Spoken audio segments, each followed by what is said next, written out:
So, welcome to Jumbo IS and welcome to our lecture series called Daily News in Shorts. In this lecture series, we cover a particular day's current affairs in a very short span of time within 30 minutes. The idea, like I've mentioned before, is very simple. We want you to cover your current affairs on a daily basis because they are very important for your examination. But we don't want you to spend your entire day just reading the newspaper. Therefore, we will cover the entire day's current affairs within 30 minutes so that you're left with your entire day covering other parts of your UPSC syllabus. Now, just spending 30 minutes would be job half done because just after watching this lecture, you need to revise it as well. Why? Well, revision helps in consolidating these current affairs in your memory. Otherwise, you'll quickly forget them. Now, you can revise these current affairs from the notes provided by us, and these notes are shared on our Telegram platform. The link to our Telegram channel is provided in the comment section below. You just have to click on that link, and the rest of your job would be done after revision. Okay. So enough of the introduction, let's straight away jump into the lecture. But first, let's take a look at the list of topics that we shall cover today. So here's the list. Topic number 1 is the concept of governmentality. And how is it linked to the issue of stubble burning in North India, which causes air pollution? Okay, so what is this term governmentality? We'll talk about this. Then we'll talk about Sir Sankaran Nair. A recent Bollywood movie called Kesari Part 2 is based on his life. He actually fought a case in the colonial courts during colonial India. He fought a case against Jallianwala Bagh massacre, okay, Sir Punjab. So who is Sri Sankaran Nair and how, what was his contribution towards India's freedom struggle? We'll talk about this. Then we'll talk about GPS spoofing because Indian Air Force aircraft, which was providing relief aid to earthquake hit people in Myanmar and Thailand, they were basically they fell victims to this cyber attack. So what is GPS spoofing? We'll talk about this. Then we'll talk about space tourism. Very interesting new development happened. Okay, so we'll talk about space tourism. And then we'll talk about this new type of diabetes called type 5 diabetes. Okay, so these are the 5 topics that we'll focus our attention on. Let's start discussing them one by one, starting with governmentality behind stubble burning. Now, we all know the issue of stubble burning during the winters. Okay, stubble burning in Punjab, Haryana, and Western Uttar Pradesh actually creates a lot of or generates a lot of particulate matter in the air. This causes air pollution in North India, especially during the winter months. Now, a study was conducted in Indian Institute of Management, Amritsar, which analyzed the reasons behind stubble burning. And it found out that governmentality and market failures were the 2 biggest reasons behind the issue of stubble burning. Okay, the name of the study was Governmentality and Marketing System Failure, the Case of Stubble Burning and Climate Change in Neoliberal India. Now, what is governmentality? Okay, and how is it affecting stubble burning? So first, let's take a look at the definition of governmentality. So this concept of governmentality, it was basically a new word. Okay, and this word was coined by 20th century philosopher, 20th century basically public speaker, Michel Foucault. Okay, so governmentality was a term coined by Michel Foucault, and he said that governmentality, basically government enforces behavior on the population. The population has to behave in a certain way, and government ensures that through law, police force, okay, and all these things, okay, law, judiciary, police force. Through these arms of the state, government enforces behavior that you should not cross red light and you should not hit someone physically, harm someone physically. All these things are done through the coercive arm of state, law and police. But Michel Foucault argues that it's not just these things through which government enforces behavior. Okay, government also enforces behavior upon the population it is governing through very subtle techniques, subtle ways, through incentives, through propaganda, through various ways, through education, institutions, media. All right. So Michel Foucault clubbed all these subtle techniques and strategies and basically coined a term for it called governmentality. So governmentality is a set of strategies, techniques, ways through which government influences behavior and direct action. Okay, government influences the behavior. Apart from law and order agencies, apart from police, apart from all the coercive arms of the state, government basically nudges the behavior of people through these subtle techniques. Okay, Now, these subtle techniques can be, for example, let's suppose in case of agriculture, government provides MSP and government says that food security is very important. Okay. Now, because of this emphasis laid on food security, farmers of Punjab, Haryana, Western Uttar Pradesh are growing rice and wheat. Okay. Now, because of growth of rice and wheat, this issue of stubble burning gets connected. Now, how it gets connected, we'll talk about this. But basically, you need to understand the concept governmentality. It's apart from law and order, there are other ways, subtle techniques, propaganda, educational institutions, media, through which government influences behavior, market incentives. Okay. Now, how is governmentality related to agriculture? Okay. So, different types of governmentality in agriculture. Let's talk about that. First of all, it's neoliberal. Okay. Government uses market incentives like providing MSP, okay, to basically shape farm behavior. So, government provides MSP on rice and wheat, and government basically ensures procurement of rice and wheat at MSP. Therefore, farmers of Punjab, Haryana, Western UP have been caught in this monoculture of wheat and rice. Okay. They grow wheat and rice. Now, the residue of paddy, well, the residue of paddy remains after the harvesting of rice. Okay. And the farmers have to prepare themselves or prepare their fields for wheat. The quickest way to prepare their fields is by burning the stubble. Okay. So it is because of these incentives that farmers go for stubble burning.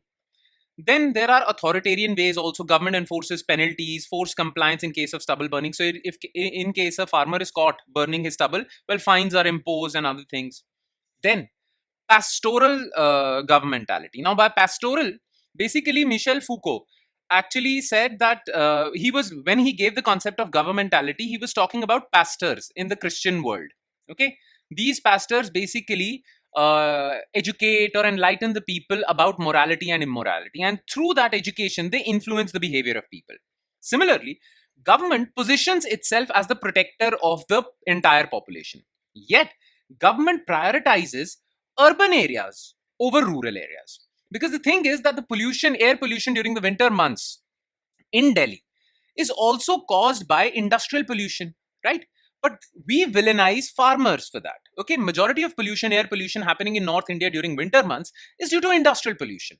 But somehow, through media and propaganda, we have said that farmers are the main culprit, right? So this is pastoral governmentality. Okay.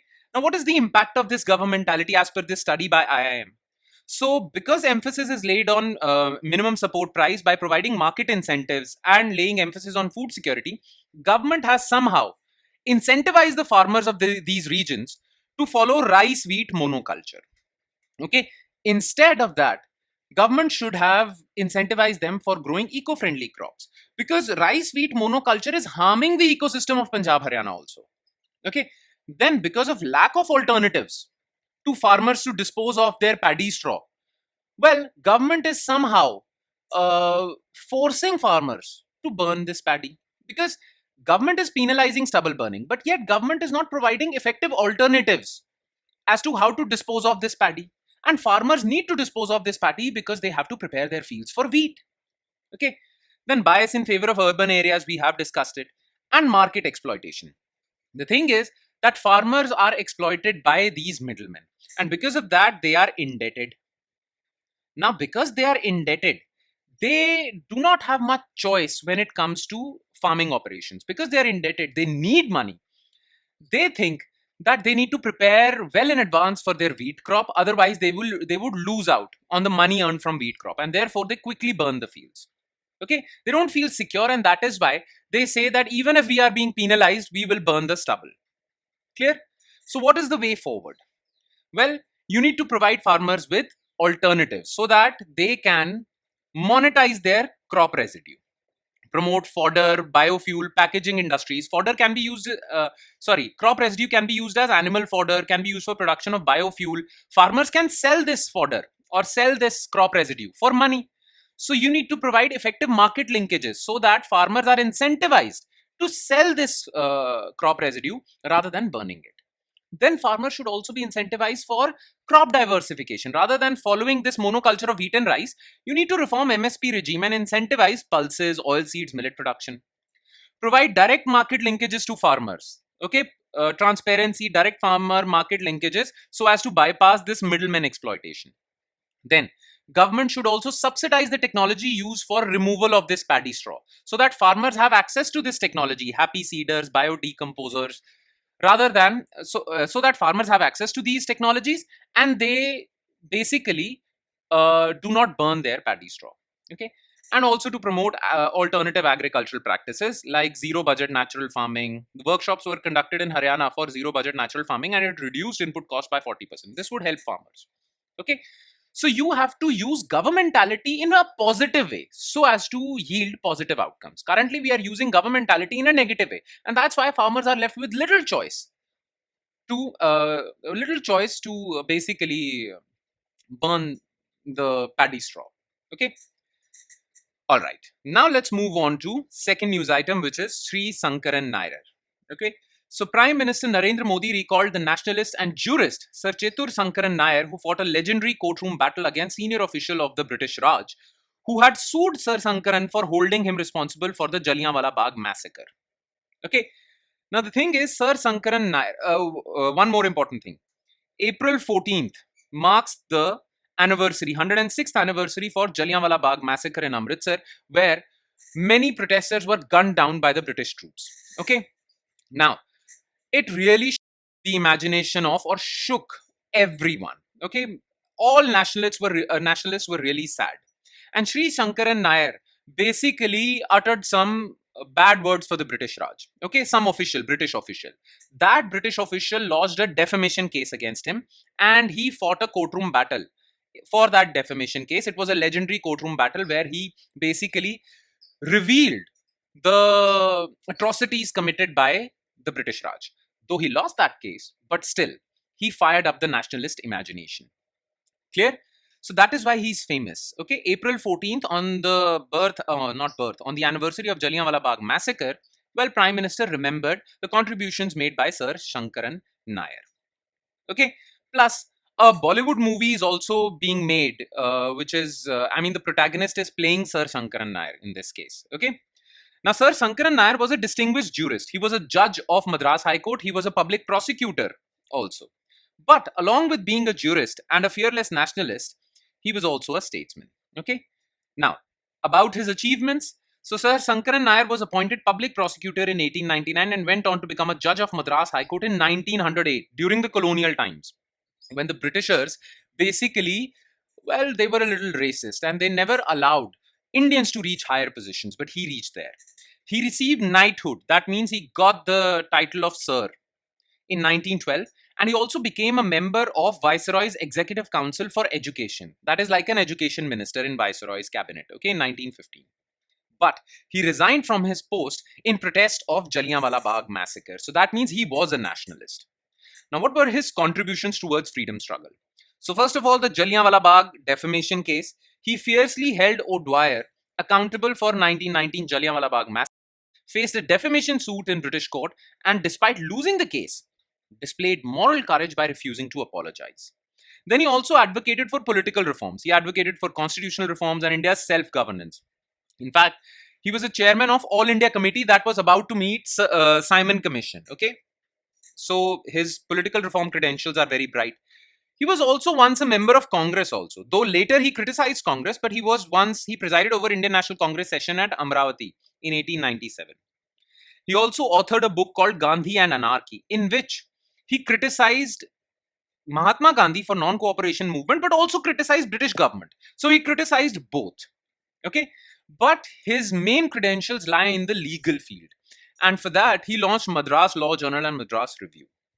Alright, these are his contributions. As you can see, Akshay Kumar, Bollywood hero, is playing him in this Bollywood movie called Kesari 2.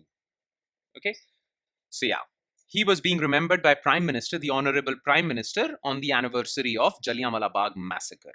In fact, such was the horror that many nationalists felt during this massacre that Sir Rabindranath Tagore, he was called Sir Rabindranath Tagore, he was knighted. He gave his knighthood in protest. Okay. So yeah, now let's talk about threat of GPS spoofing. So a day after sources in the military establishment suggested that Indian Air Force transport aircraft carrying relief supplies to earthquake-hit Myanmar faced GPS spoofing, the Indian Air Force said its crew were well capable to handle such situations and every mission was achieved as planned. Okay, so the main news from this is that, well, Indian Air Force aircraft faced GPS spoofing. Now, the question is, what is GPS spoofing? So, look, aircrafts and ships rely on GPS, okay, global positioning system. It's an American system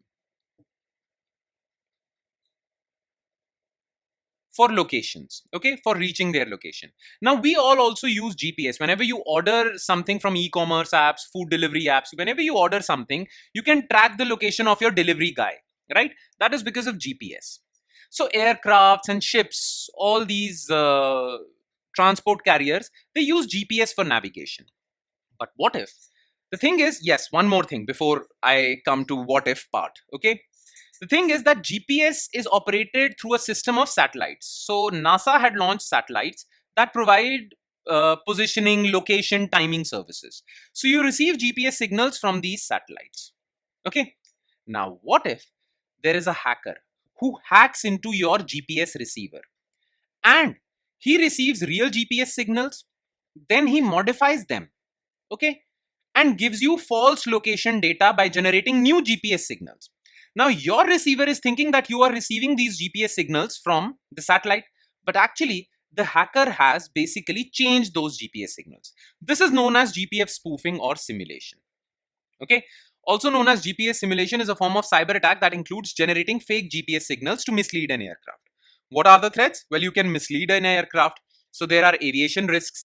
There are logistics risks. Okay, logistics disruptions. So what if a transport truck or a any transport carrier is using GPS? Now you can disrupt transportation service by GPS spoofing. Then there can be threats to defense operations also. Okay. Now how can you protect against GPS spoofing? First of all, you need to have two-factor authentication for GPS signals, signal authentications, signal authentication. There are many softwares for that, which actually authenticate that the signal is coming from an actual satellite, not from a hacker. Then, in case you feel that the location is changing too quickly or is remaining stagnant for some seconds, you detect an anomaly. That's a signal for you that this GPS signal is not actually coming from a satellite. Okay, detection. There are softwares for that as well. Use multi-signal system. So look, global navigation is not just provided by GPS, which is an American thing. It is also provided by GLONASS, which is a Russian navigation service. It is also provided by China, Beidou, Quasi-Zenith, Japanese. India also provides Navig system. So if your receiver is capable of receiving signals from different navigation services, then you can verify. Then it becomes very difficult for this hacker to basically hack all signals, GPS, GLONASS, Navig, everything, right? So use multi-signal system and use advanced software filters. Okay, that's the only way you can protect yourself. Currently, Indian Air Force uses all these things, but still somehow some very talented hackers can manage all of that. Nonetheless, Indian Air Force was fairly capable of thwarting this cyber attack. All right. Now let's move on to fourth news item, which is related to space tourism. So what is space tourism? Well, there are private space companies, right? And these private space companies basically give the opportunity of traveling to space to extremely rich individuals who can afford the space travel. Okay, this is known as space tourism. So space tourism is a chance to visit the space for a short period of time, okay, by buying a ticket, okay, by buying a ticket and getting on board the rockets of these private space companies. Private space companies are providing space tourism for basically making money.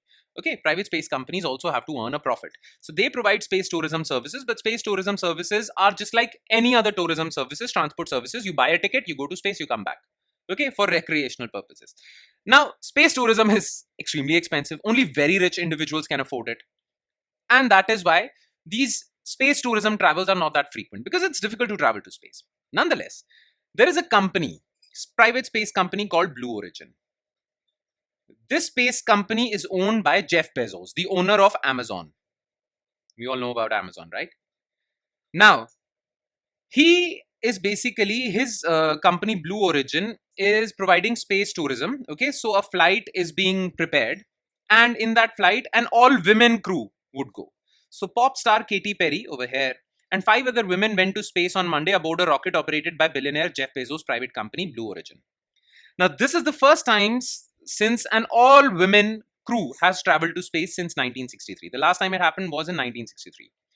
Now, this space tourism mission lasted for 11 minutes. The name of the rocket was New Shepard rocket, and it just crossed the Kármán line. Now, what is Kármán line? Okay, Kármán line is a line above 100 kilometers Earth. Okay, it is basically 100 kilometers above Earth. And this is the official definition of outer space.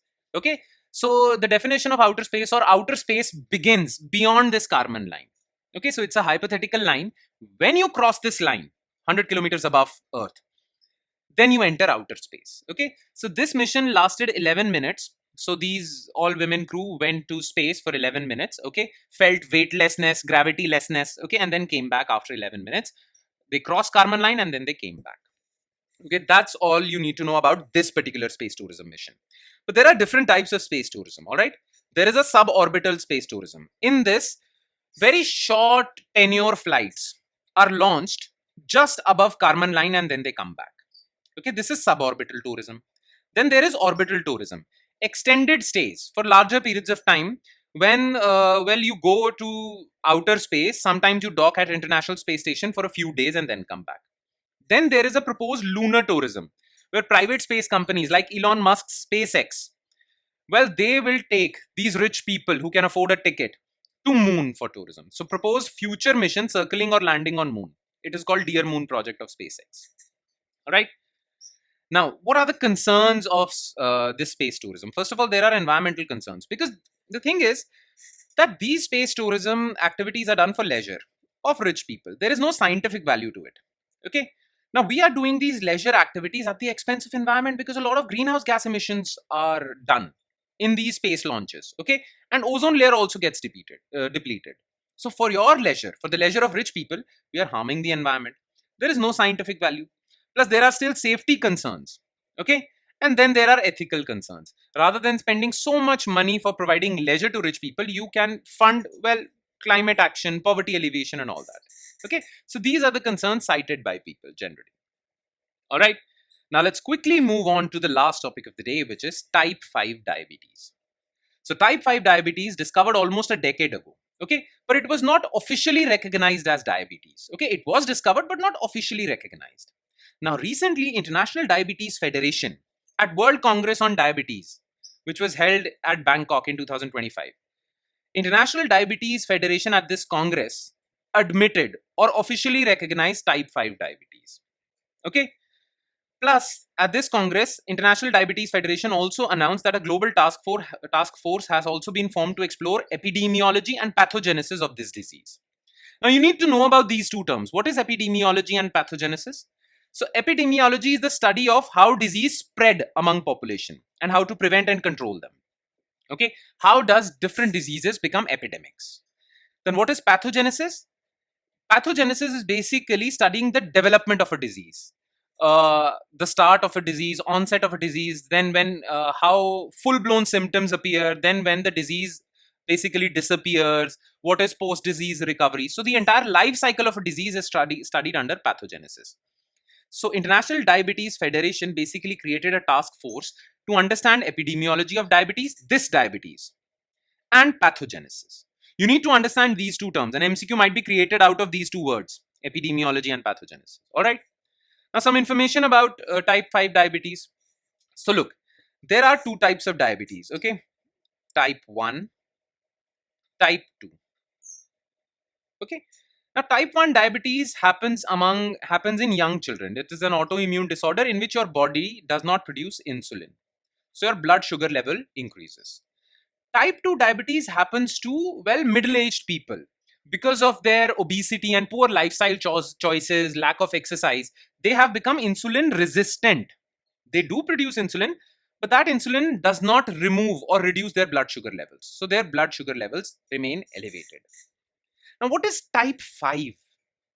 Now, type 5 diabetes is also related to high blood sugar levels, but it is different from type 1 and type 2 as far as the causes of this disease are concerned.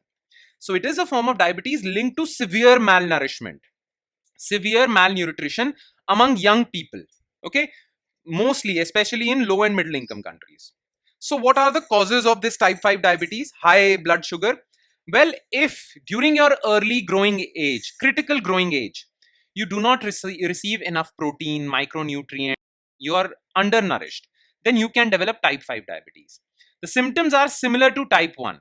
You have consistent low weight, or you get a very rapid weight loss. There is frequent urination, burst. All these things happen. Clear? So the symptoms of type 1 and type 5 are similar, but the causes differ. Now let's compare type 5 with other type 1 and type 2. So comparison between type 1 and type 2. Symptoms and the affected population are similar. So symptoms of type 1 and type 5 are similar. Type 1 also affects young people. Type 5 also affects young people. Both cause insulin deficiency, lack of insulin. Type 1 is an autoimmune disorder, okay? While the cause for type 5 is severe malnourishment. Now let's compare type 5 and type 2. So type 2 is insulin resistance. Your body produces insulin, but it's not doing anything. Whereas in type 5 and type 1, you don't have insulin only. Now the main cause of type 2 is obesity, inactive lifestyle, okay, lack of exercise. And type 2 diabetes affects middle-aged adults, someone above 40. Okay, that's all you need to know as far as this type 5 diabetes is concerned. And with that, we conclude today's session. Thank you so much for watching, everyone, and I'm sure it has added value to your preparation, but it would add more value if you revise this lecture as well. So please do not forget to revise. And on that note, I'll be signing off with the promise of seeing you again with another set of news items. Thank you, everyone.